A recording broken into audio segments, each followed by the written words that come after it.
Switzerland.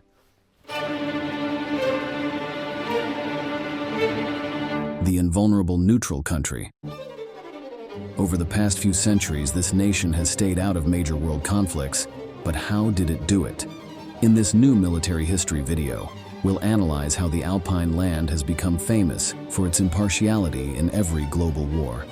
Let's begin. A common misconception about Switzerland is that because it doesn't actively take part in global military conflicts, that it doesn't have a strong or well-prepared military. The reality is the Swiss military is a highly trained and competent fighting force, and due to the country's policy of compulsory conscription of males, it is surprisingly large for a country of only 8 million people. In fact, approximately 2/3 of all males are ultimately deemed mentally and physically fit enough to serve in the Swiss military. While Switzerland is committed to peace and neutrality, this was not always the case.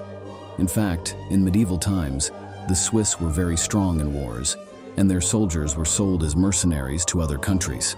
However, after the defeat at the Battle of Marignano in 1515, they ceased to be involved in Europe's major conflicts.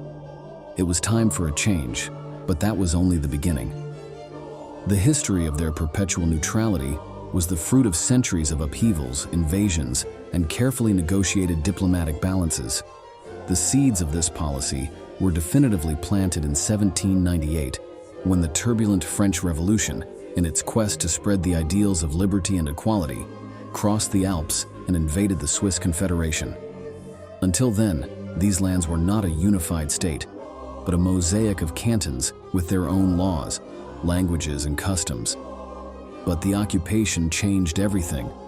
The old confederation was dissolved, and in its place was established the Helvetic Republic, a centralized state subordinate to France. This measure not only provoked internal resistance, but also plunged the country into a series of civil conflicts and struggles between those who supported the new administration and those who wished to restore the old order. When Napoleon Bonaparte came to power, aware of the instability caused by the Helvetic Republic, he opted for a compromise solution. In 1703, he promulgated the Act of Mediation, restoring the autonomy of 19 cantons while ensuring that Switzerland remained under his control.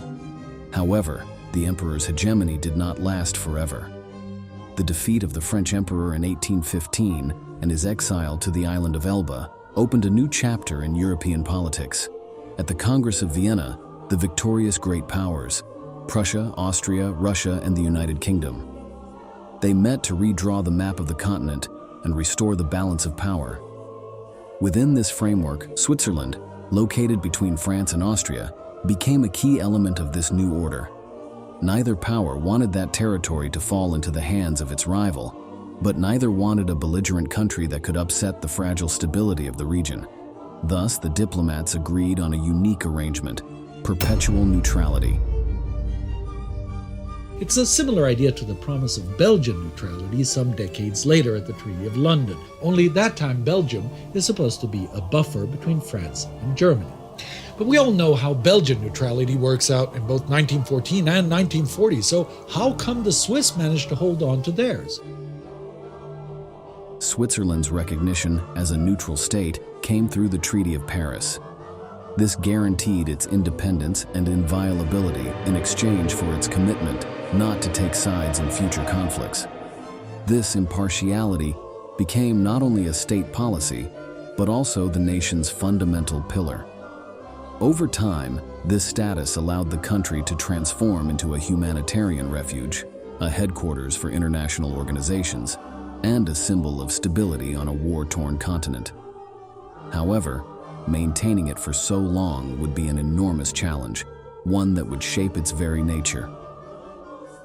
Switzerland has steadfastly refused to compromise its neutrality for any reason, though on the war front they did suffer an exceptionally brief civil war in the mid-19th century, resulting in only a handful of casualties. While minor in its scale, this civil war actually drastically changed the political landscape of the Swiss government, including the establishment of a constitution partially borrowing from the less than a century-old United States Constitution. Now, the real challenge came when the First World War broke out in 1914. Europe was plunged into a conflict of unprecedented magnitude. Switzerland, a nation nestled in the heart of the continent and surrounded by warring powers, faced the ultimate test of its policy. Aware of the danger of being drawn into the conflict, the nation's authorities adopted a stance they called armed neutrality, a delicate balance between defending its sovereignty and abstaining from any participation in battle. The country became engulfed in the flames of war. On one side, the Triple Entente, led by France, the United Kingdom, and Russia. On the other, the Central Powers, led by Germany and Austria-Hungary. So officially, Switzerland maintains a policy of aggressive neutrality. This means that while it avoids taking part in any conflicts, it will defend its own interests with vigor.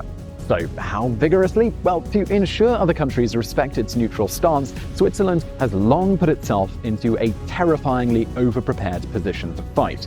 It's also made sure that every country around them is well aware of this.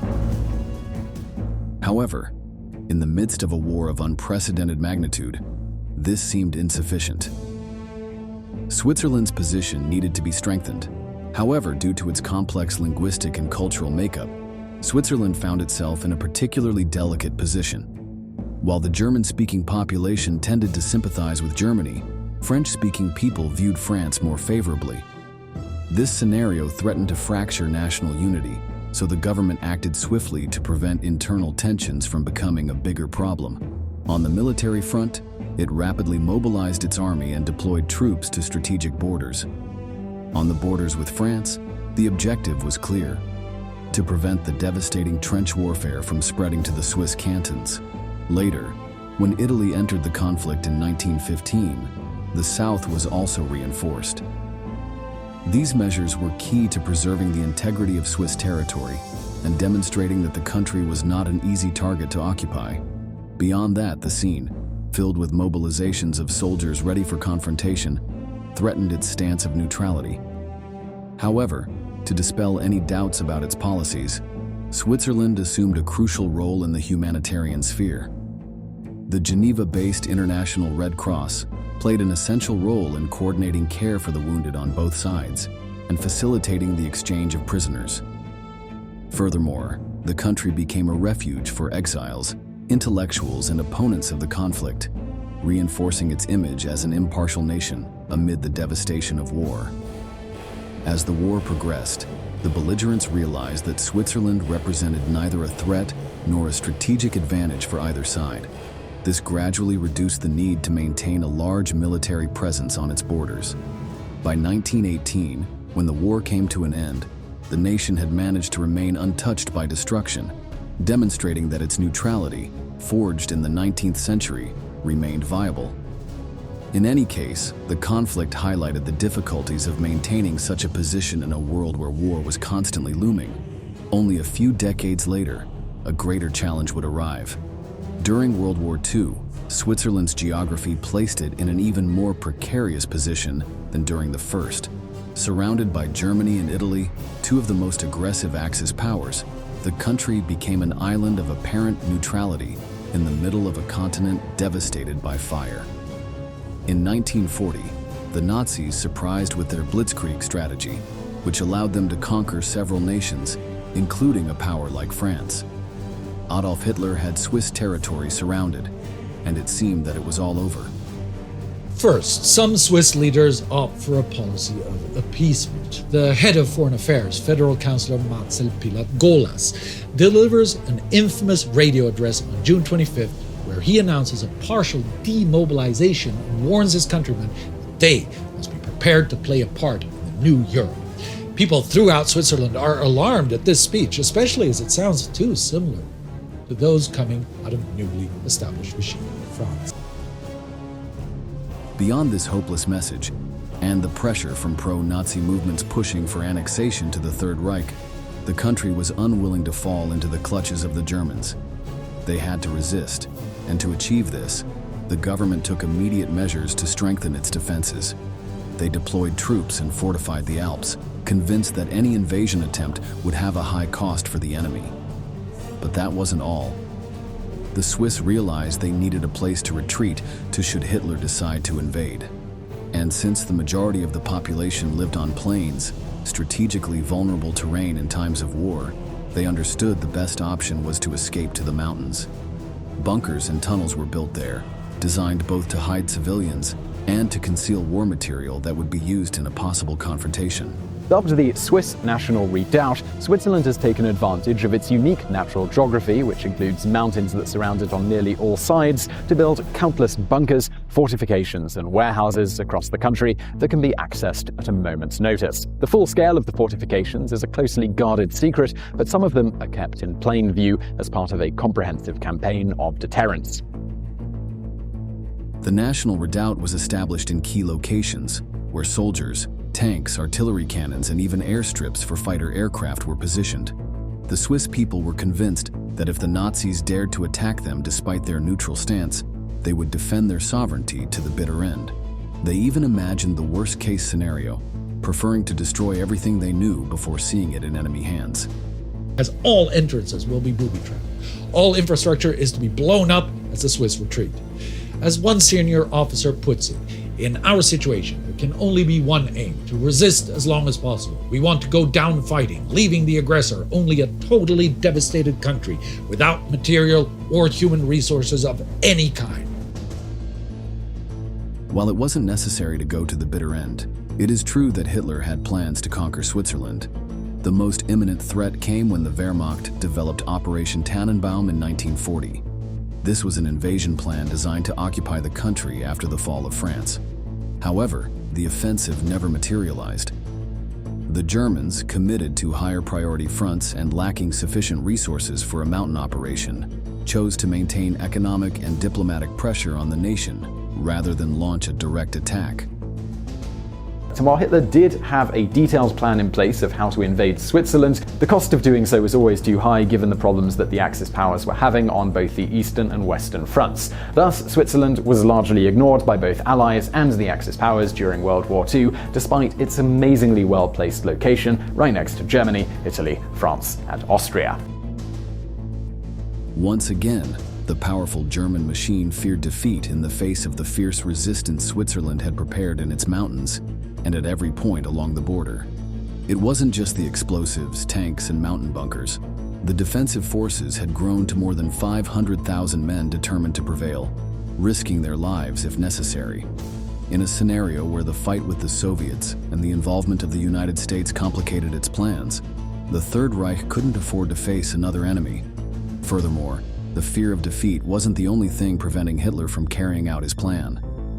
There were other aspects, advantages he would lose if the Swiss were added to his list of enemies.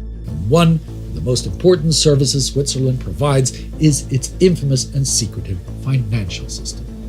Not many countries are willing to buy looted Nazi gold, but the Swiss are more than happy to. Throughout the war, 4/5 of all Reichsbank gold shipments will travel via Switzerland. The Reichsbank will also deposit 1,638,000,000 Swiss francs worth of gold in Swiss banks, including its national bank. Despite its declared neutrality, Switzerland maintained trade relations with both the Allies and the Axis powers.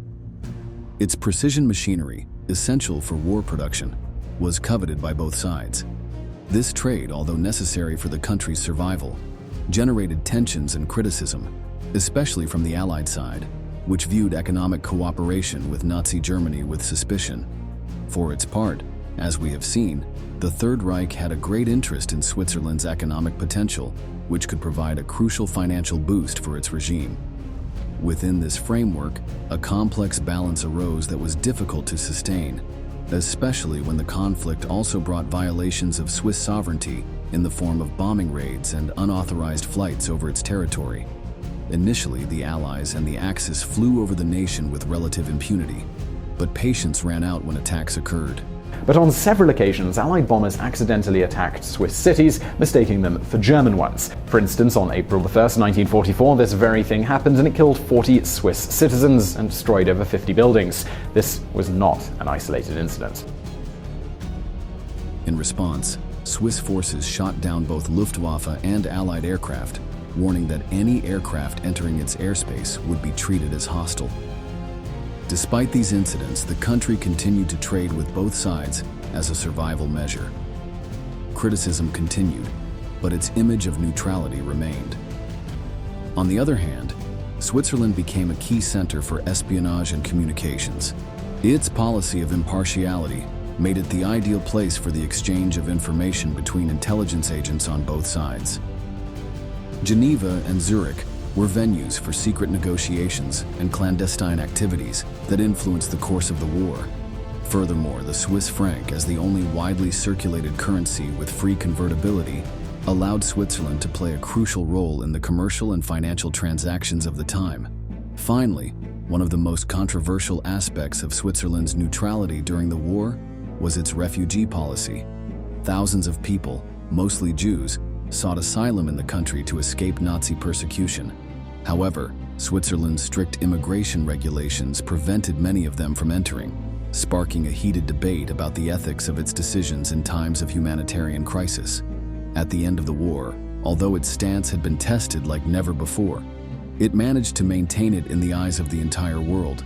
Its financial stability and its role in international mediation allowed it to consolidate its position as a key nation in the post-war period, laying the foundation for its role in global diplomacy throughout the 20th century, particularly during the Cold War.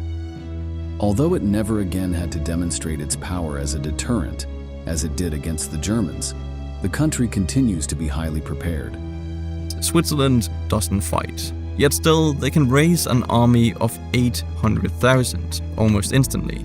And even though they are unlikely to ever fight in any wars, the Swiss army is, to say it mildly, pretty remarkable. You know, there is a saying, Switzerland does not have an army, Switzerland is an army, which refers to the fact that it has compulsory military service for all Swiss men. But that's not even the crazy part. Everyone that's been in that mandatory military service up until 2007 has kept all their equipment. This means that any citizen can take up their uniform and rifle and go out to fight, but even so, they don't think about it. Neutrality continues to govern their lives.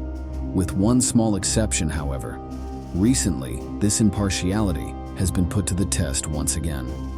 The Russian invasion of Ukraine in 2022 marked a turning point in Swiss politics.